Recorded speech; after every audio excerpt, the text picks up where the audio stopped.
Please be seated.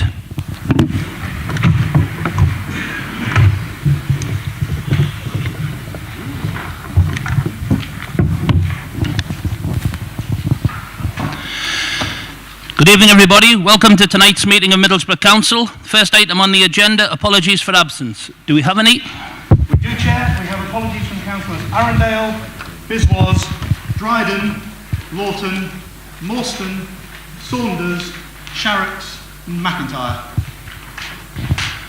Any further apologies? Okay, Councillor McCabe. Okay, can we note those? Thank you. Agenda item 2, declarations of interest. Do we have any?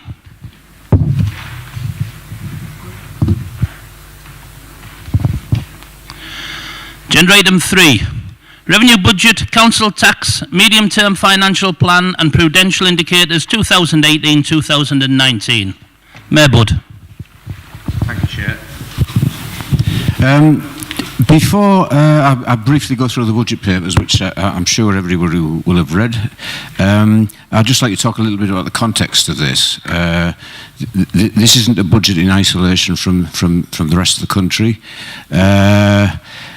I'd like to quote some things that people have said about the present state of local government finance.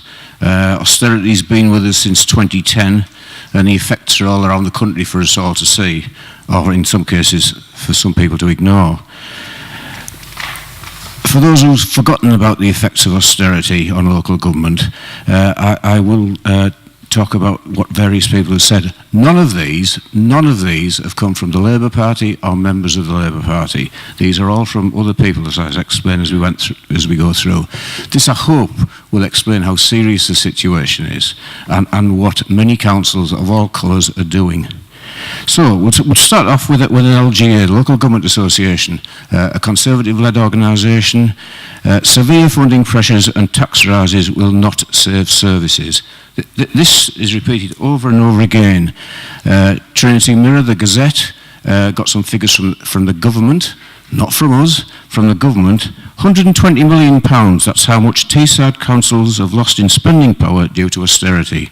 Now we can go into arguments about what spending power is and what it isn't, but these are the government's own figures. Middlesbrough, as they say, is down by almost £45.8 million. Councils across England will have had a loss of £8.1 billion. Middlesbrough's spending power will have dropped from 169 to 123 million pounds. And then they quote Sajid Javid, the Communities Minister at the end of that, who says, the financial settlement for councils in 1819 strikes a balance between relieving growing pressure on local government while ensuring that hard-pressed taxpayers do not face excessive bills. I think we all would have an answer to that. That sort of element of complacency, it flows out of the government over and over again about local government finances. Local government has been cut more than any other area of public services. And again, as the LGA says, left town halls close to the edge. Earlier this month, Conservative-run Northamptonshire Council, who I think have taken the advice of our Tory group here and not put council tax up for a long time, were effectively declared bankrupt. There's a lesson for us all there. If we had done what we'd been advised to do by the Tory group, we would be in that state. The complacency or ignorance, as some would say, of the government was obvious at the PM's replies to Prime Minister's question time today. She was asked questions about the huge growth in child poverty, which she sidelined, and whether the Chancellor's spring statement, which is an opportunity for the government to put some things right, which many of their backbenchers think should be put right, about funding social care, whether that would happen, and it sounds like it won't. So, Gary Porter, Lord Porter, who is no stranger to this area, I've met him quite a number of times on his visits to the North East, the Conservative chair of the Local Government Association, says, English councils will be able to raise an estimated 1.1 billion through increases in council tax planned from April. The additional revenue will not cover the loss of 1.4 billion, the central government funds, and higher wages cost of £1 billion. He said, even with council tax rising, the extra income this year will help offset some of the financial pressures they face, but the reality is that many councils are now beyond the point where council tax income can be expected to plug the growing gaps they face. I won't go through all of these because there are an awful lot of them. Social fair funding gap, 2.3 billion by 2020. It is extremely disappointing that the government have chosen not to address the continuing funding gap in children's social care, something which is reflected in our budget papers, as you'll see. They go on, a substantial injection of new money from central government is the only way to protect vital services for older and disabled people and to protect children and their families. And finally, another one from Gary Porter, if I can read it. Extra social care funding will be wiped out by the significant cost pressures of paying for the government's national living wage and extra general council tax income. So, not any of those from anybody other than commentators, organisations, nothing to do with the Labour Party. Finally, and perhaps tellingly, Surrey County Council Tory leader David Hodges, the Chancellor's own area in Surrey, said Surrey faced the most difficult financial crisis in our history. So that's the context behind which we're going to look at a budget today. First of all, I'd like to thank all the people who've been involved in producing this budget. Many officers. It doesn't just appear. There's a great deal of hard work goes into it to assure that that it can work and will work, to look at impacts on all sorts of people in the community. Many councillors have got involved, scrutiny got involved, and this is the result. I'll just highlight some of the changes that were made since we agreed this in December. These are really laid out on page 3 of this report in brief, and this is the increased requirement for social work capacity in children's social care, which again I've mentioned is a national problem. The local government employees pay offer, which is very welcome, but its costs. A reduction in expected savings from some areas, and a requirement to review reserves, and I'll mention that a bit later on. So they're the things that have changed, that have meant that we had to make some further savings. The report goes through the consultation process and the results of that, changes in a bit more detail since December, which I've mentioned. We restate the budget principles, which I think are probably well known to most people now, and the budget assumptions. And this enables us to go through the mathematical calculations, which go on a bit. When we come to paragraph 53 about adequacy of financial reserves, you'll see there's a bit of a change there. We've reduced specific reserves over a period of time, and it's been felt prudent to increase the general reserves figure from 4 million to 9.4 million, because I think at the moment there are many unexpected things, at least in 3 years' time. As I say, I don't really want to go through it page by page. The overall savings figure is there. There's one amendment, well, not amendment, one explanation I'd like to make, which is really just a mistake in one of the explanations of a saving. That's on Appendix A2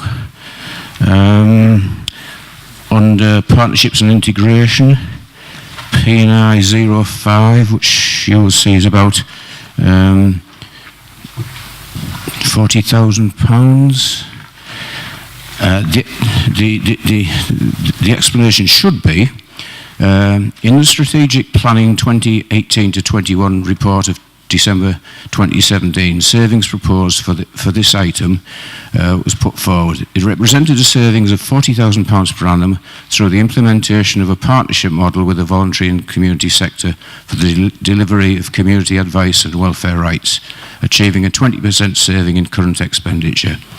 As part of the consultation process, executive members and ad hoc scrutiny panel suggested that in light of the austerity and the implementation of universal credit coming to Middlesbrough soon, the £40,000 saved should be reinvested in additional community advice and welfare rights service to support people struggling in Middlesbrough. The budget figures correctly show this amount being reinvested in the service, but the wording in Appendix A should have also been amended to correctly reflect this approach. In other words, that money is coming out of one part of the service and going straight back in. So that's something which I don't think was adequately explained in those figures of savings. So really, other than to say that once again this covers the whole range of our budgets. It's the revenue budget, it updates the investment plan, council tax, a medium-term financial plan and prudential indicators. So they are all wrapped up together in one place, which I think hopefully makes it easier to see how they relate to each other. You'll see on page 1 of this report that the Director of Finance has assured that these figures will make sense, are possible, commitments are provided for, etc., etc. This is an important part of the whole process. These aren't just figures plucked out of the air, they've got to be proven, and assessments have got to be made about their impacts. So you'll see all of that information in there. So hopefully you will approve this budget. I don't intend to read out all of the decisions applied for. They are on page 2 and cover the whole range of the budget which I've mentioned. Thanks, Chair. Thank you very much, Mr. Mayor. Thank you very much, Mr. Mayor. Right. Councillor Hobson. Thank you, Mr. Chairman. Firstly, I would like to thank all the council officers that have worked hard on the budget. I know it's not an easy thing to do, but I'm sure that everybody does appreciate all the hard work that goes into it. Middlesbrough Meeker Group and Middlesbrough Conservative Group have been working on budget savings. We now set out our proposals, which will not only give a council tax freeze, but will also make a small saving, something previously unheard of in Middlesbrough. We would merge... My understanding is that we can't take proposals for amending the budget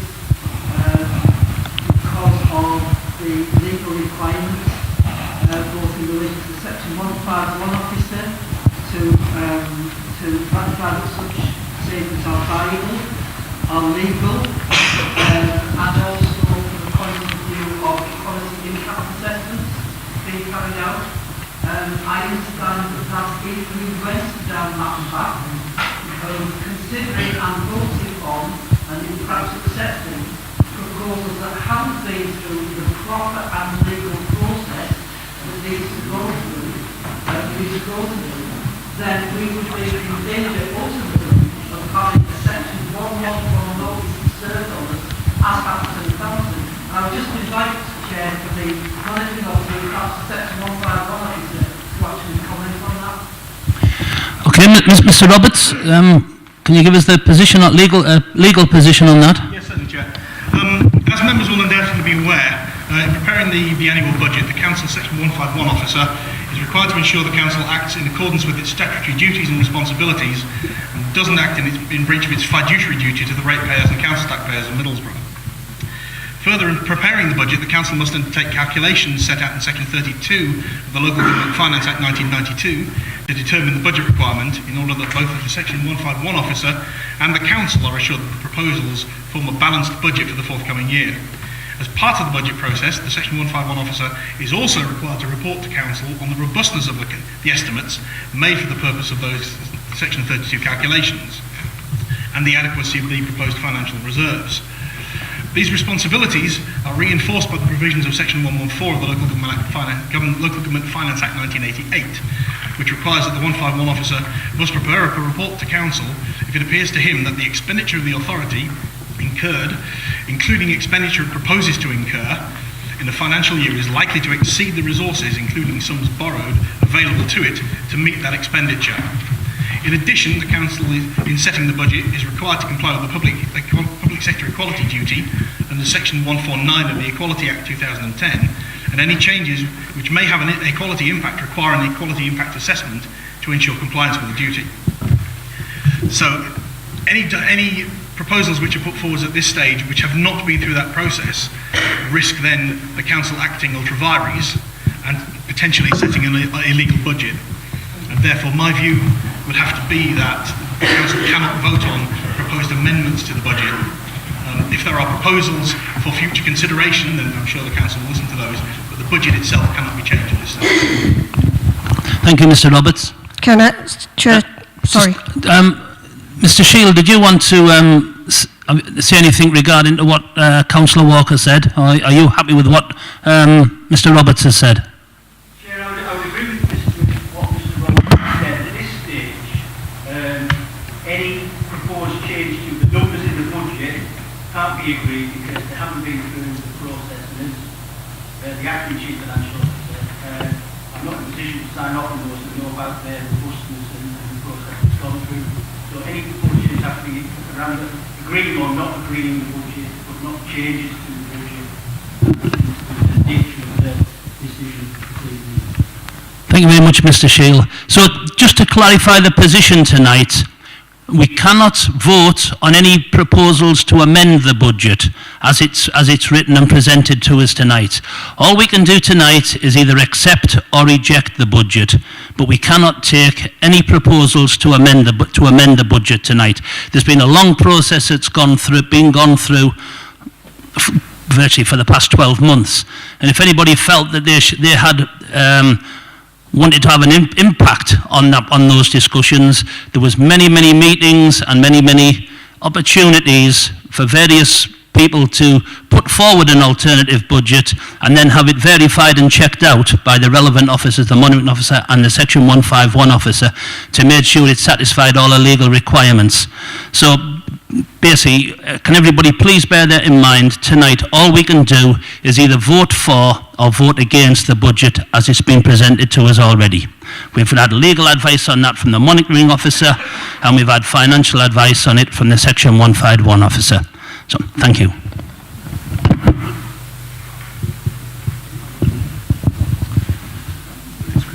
Okay. Any further questions, comments from anybody? Okay, in that case, we'll go to a recorded vote. Oh, sorry, Councillor Walker, I didn't see you up there. Thank you, Chair. I just wanted to add a few words myself. Firstly, I would like to thank, as others have, the officers for their part in this.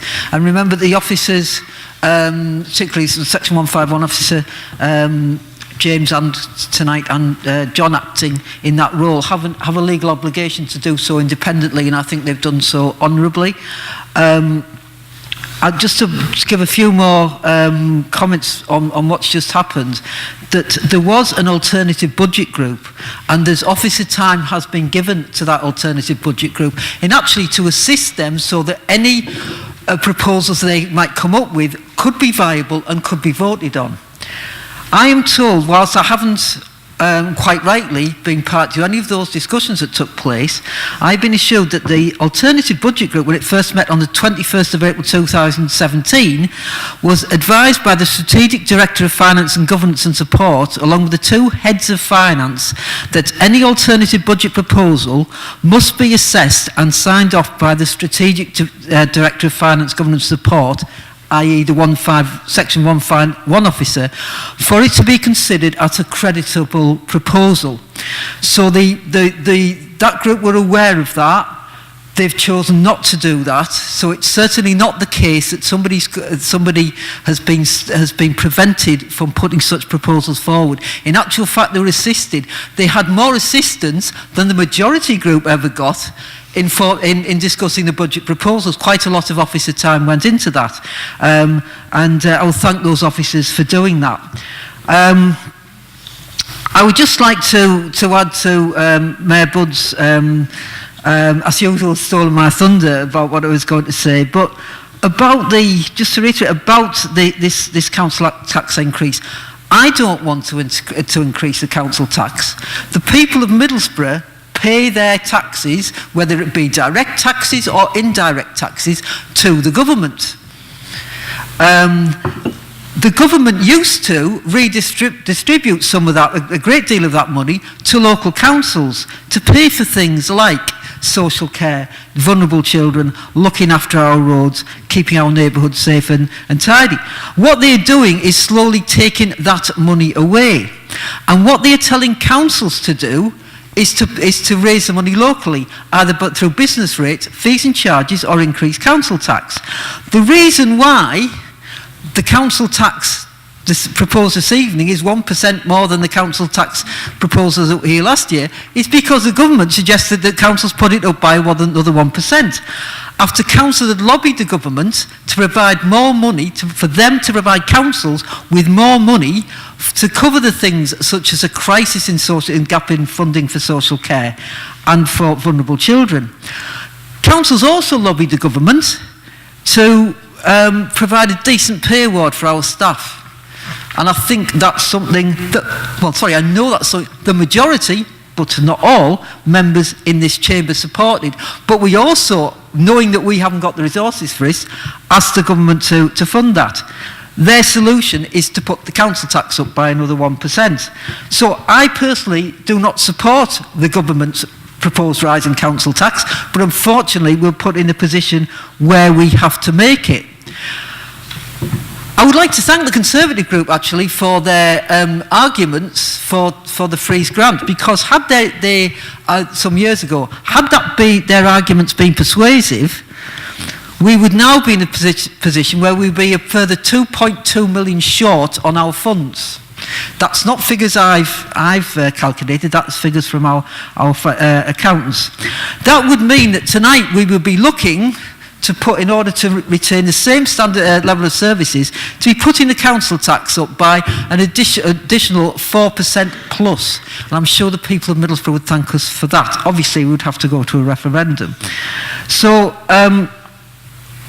whilst I tend to support this budget, it is with sadness that we have to again put a further burden on our local taxpayers in order to support the vital services that we deliver. I would, however, like to thank officers and members for ensuring that the impact of the government's cuts are not as great as they have been in some other areas, because we have done well in coping with that in terms of delivering savings that don't always hit the frontline services. Thank you, Councillor. Okay, there's nobody else indicating they wish to speak, so we'll go straight on to the recorded vote. Speak. Can you put... Okay. You were looking that way. At least look the right Councillor. way. Thank you. Just in response to Councillor Walker and Mayor Budd's statements, really, I said it's quite interesting that you state you've had the alternative budget group had more time than the majority group. Perhaps it answers a couple of the Mayor's issues with regards to the budget, particularly when it comes to consultation. And it might demonstrate why there's some issues. I mean, when you go through the budget, it does raise some questions. There's the change programme. There's plenty of failings referred to, but it doesn't actually tell you what they are. And it's a year-on-year failing, and we continue to fail to deliver on any promised savings over the lifetime of the change programme. How many of those savings have failed to even materialise at all or fully materialise? And what's the total cost of that? And also the cost by project. I mean, what lessons are we learning? Because it's a year-on-year inclusion in your budget. When you look through the rest of it and you start heading through to paragraphs 20, 24 in Appendix A, there is the issue of the consultation. I'd like to know what statute the council rely upon with regards to the consultation. It's not very clear in the report. And also, you've failed to consult on an additional £1.5 million worth of savings that have been referred to in paragraph 24. Some of those are potentially counterproductive.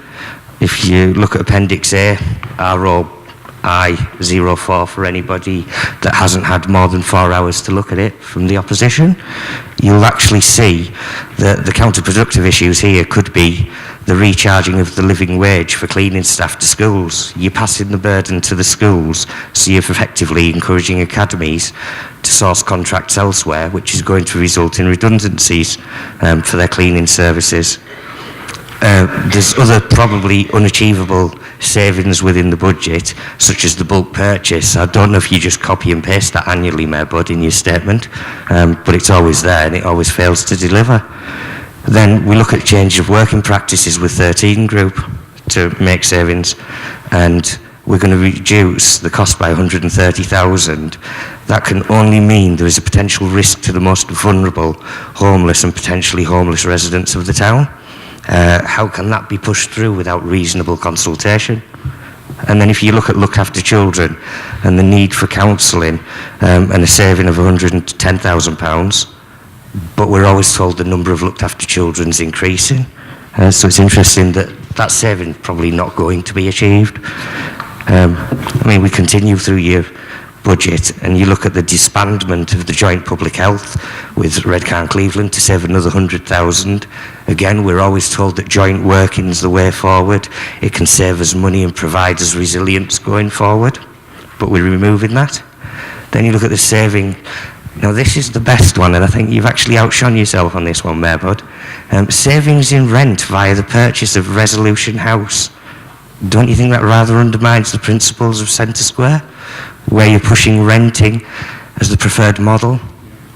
And obviously don't forget the additional revenue impacts and reduction in revenue with high-risk investments that we take on as an authority. I mean, in light of the alleged extensive consultation and the concerns that have been raised on these matters during the years, and then also during the consultation, it begs the question why no changes were made to the proposals except to increase the amount of saving required. It's hardly listening to valid concerns of residents and members. And you are certainly transforming the delivery of service for residents. You're increasing the council tax, increasing the car parking charges. You're actually hitting the most vulnerable, such as people who, as they get older, may find or may used to find work through Airsom Industries. That option's no longer catered for. It's being closed off with the budget reduction. And as I've said, we've got the investments in the high-risk schemes that could potentially cost us as an authority millions.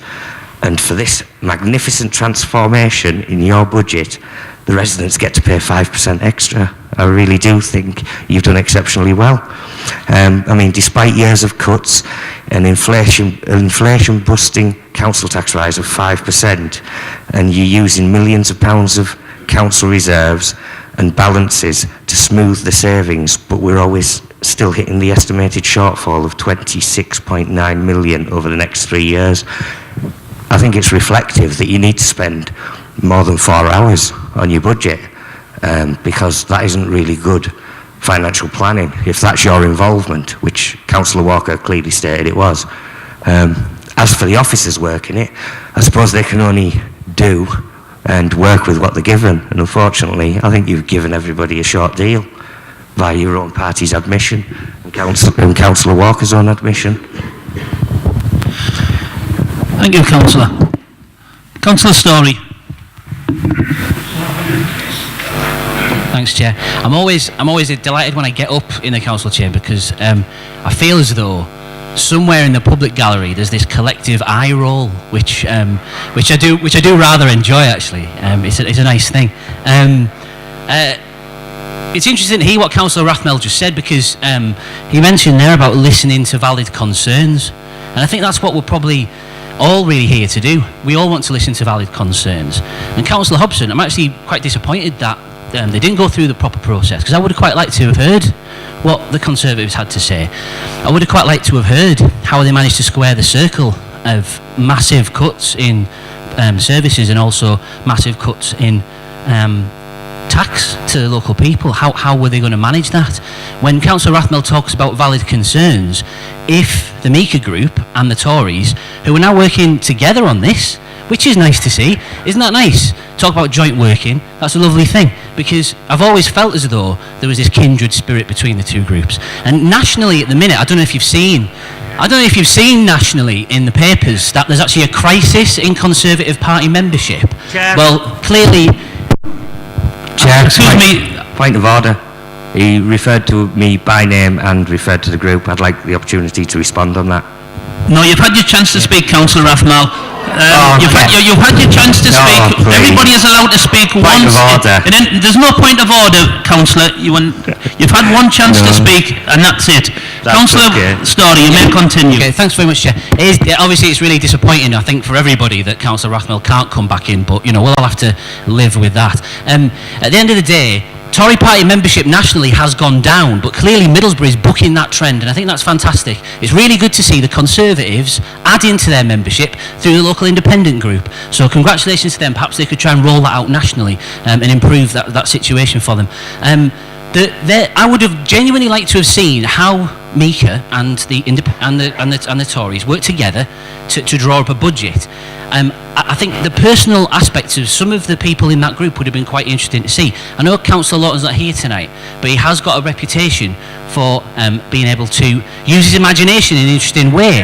I think it would have been interesting to hear what they had to say. Right. Sorry about this. Leave it with me, Councillor. Yeah, I've got advice from the monitoring officer here, Councillor. Can we please focus more on the budget rather than personalities of individual councillors? I'll finish my point. No. At the end of the day, what this is really about is about a group in this room who took this process seriously, who went to officers who took the process seriously, who had meetings upon meetings with officers to discuss the process of this budget, of drawing up a budget that was legal, that made sense, that was the right thing for the people of this town. That's what this side of the chamber did. What some other people did was decide to write something on the back of a fag packet, and they haven't managed to bring that here in a serious way, and that's a shame, because I would have liked to have discussed both budgets side by side and to have said which is better. I would have liked to have had that debate, but we can't do that now, and I think that's disappointing. This town has suffered from massive... Excuse me, Councillor. Can we please have order in the public gallery and from the benches on this side of the chamber? Everybody else so far who's had the opportunity to speak has had the courtesy reserved for them to allow them to speak whatever they were talking about. So please, Councillor Story is on his feet. He's making a statement. So can we please have the best of order while he's speaking? Nothing.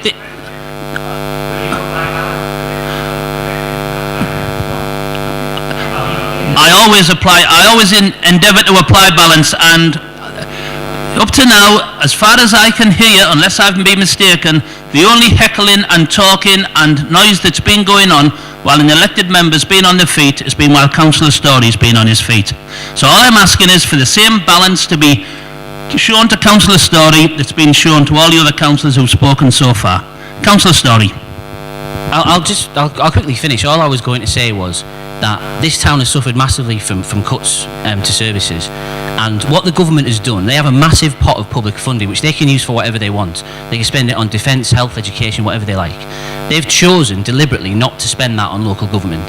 They have taken a political choice not to spend money on local government as a public policy matter. That's what they've done. They've decided this is not a priority for them, and they've done it for the last 8 years. They have done it since they got into government, and as a result of that we have had to take some very difficult choices in this town. And what I would have liked to have seen, Councillor Rathmell talked about the budget there, and he detailed several things that he didn't like about it, and that's fine. That's part of public discourse. That's what we should do. He should have, along with his colleagues in the Tory group, he should have come up with an alternative, and we should have been able to debate that tonight. And it's disappointing that we can't. But this town needs to move forward. And unfortunately, as Councillor Nicky Walker said, the unfortunate situation is, because of the cuts, because of the way the government is doing things, we have to do certain things we don't want to do. But in order to provide the best level of service to the people of this town, that's unfortunately the choice we have to make. And we've made that choice honestly and fairly. And I think that's the important thing the public need to understand. Thanks, Chair. Thank you, Councillor. Councillor Hubbard. Thanks very much, Chair. Just first to say, Chair, we will accept the legal advice that's been provided. It would have been nice if the same legal advice was afforded at the TAD Centre calling a couple of years ago. I'd like to take you back to the 6th of December 2017. There was a motion in this council chamber to discuss period poverty, in which the lack of money was preventing girls attending school and women attending work due to the lack of sanitary products. We fast forward 4 months on where we are now. It's the same Labour councillors who raised this issue and now we're projecting a 5% increase in council tax. Does anyone in this council chamber really believe by increasing the level of debt it will help or hinder the people that were mentioned on the 6th of December? Or do they believe that these people in this unfortunate situation will be less likely to afford it? I know we're saying that the cuts are bad. Obviously, we must be down to the last £500,000 that we've got because we're going to spend that on the big screen outside. That's how bad things are in this council.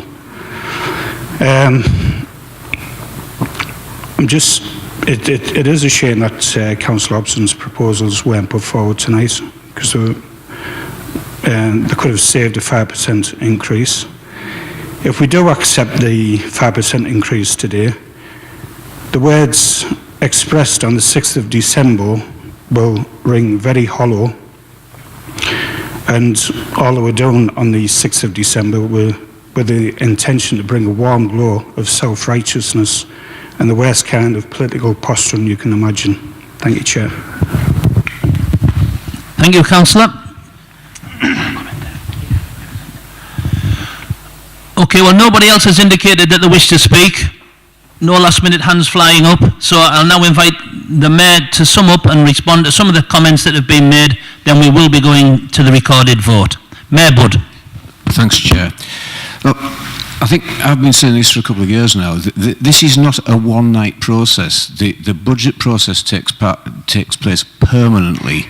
There are lots and lots of opportunities to introduce things, and some people do that and some people don't. To grandstand on the last night of a long process like that is not the right way of conducting ourselves. I can't reply to all of Councillor Rathmell's comments because there really were so many. He seemed to have some doubts on whether we should offer the living wage to people. He obviously hasn't read through precisely what the SM Industries implications are. He talks about high-risk schemes. They've all been evaluated and will go ahead. I'm pleased to say that you said that I and we have done exceptionally well. I would agree with that. Overall, the savings have been achieved in spite of what you continue to say. To do anything other than balance a budget would be illegal. It balances, it has to, and that is why amendments that haven't gone through a particular process can't really be accepted. There is an opportunity to start now for next year. As I say, this is a permanent process. Hopefully next year we will get an alternative which has gone through that process, and then we can have a proper debate. It doesn't seem that difficult. So, having said that, I think Councillor Walker summed up why we're having to put council tax up. None of us want to do this. That would be ridiculous.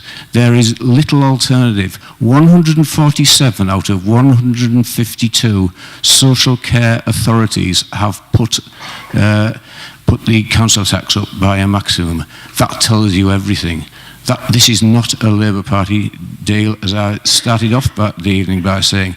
All of local authorities are having to do this for one simple reason: the government is cutting our funding again.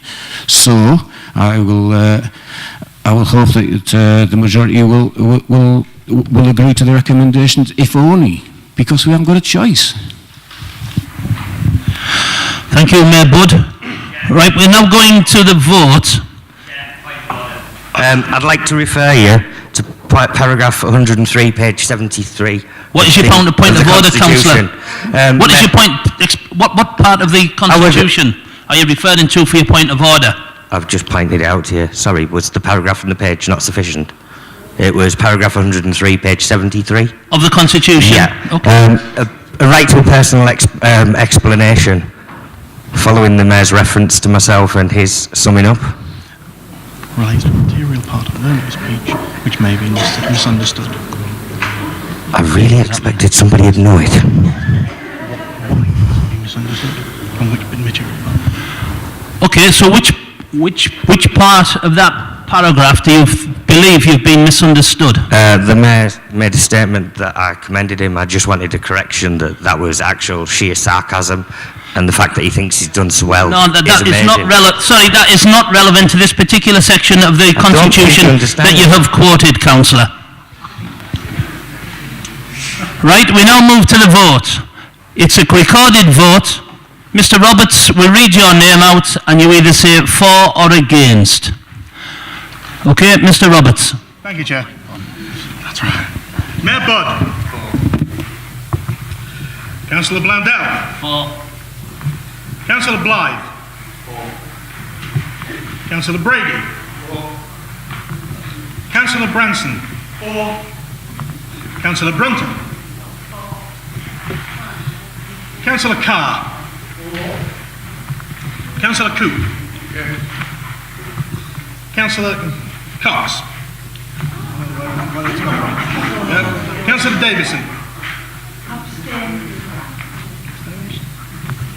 Councillor Dean. Councillor Goodchild. Councillor Harvey. Councillor Halawi. Councillor Higgins. Councillor Chris Hobson. Councillor John Hobson. Councillor Hubbard. Councillor Hussain. Councillor Lewis. Councillor McGee. Councillor McGloin. Councillor Geraldine Purvis. Councillor Peter Purvis. Councillor Rathmell. Councillor Charles Rooney. Councillor Denise Rooney. Councillor Rostron.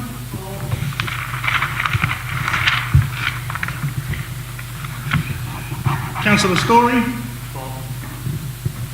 Councillor Thompson. Councillor Udin. Councillor Jeanette Walker. Councillor Nikki Walker. Councillor Walters. Councillor Lewis Young. And Councillor Jacob Young. Sorry, there's one missing off the name. Councillor Jan Mohan. Thank you, Councillor. Councillor Walkington. Councillor Walkington.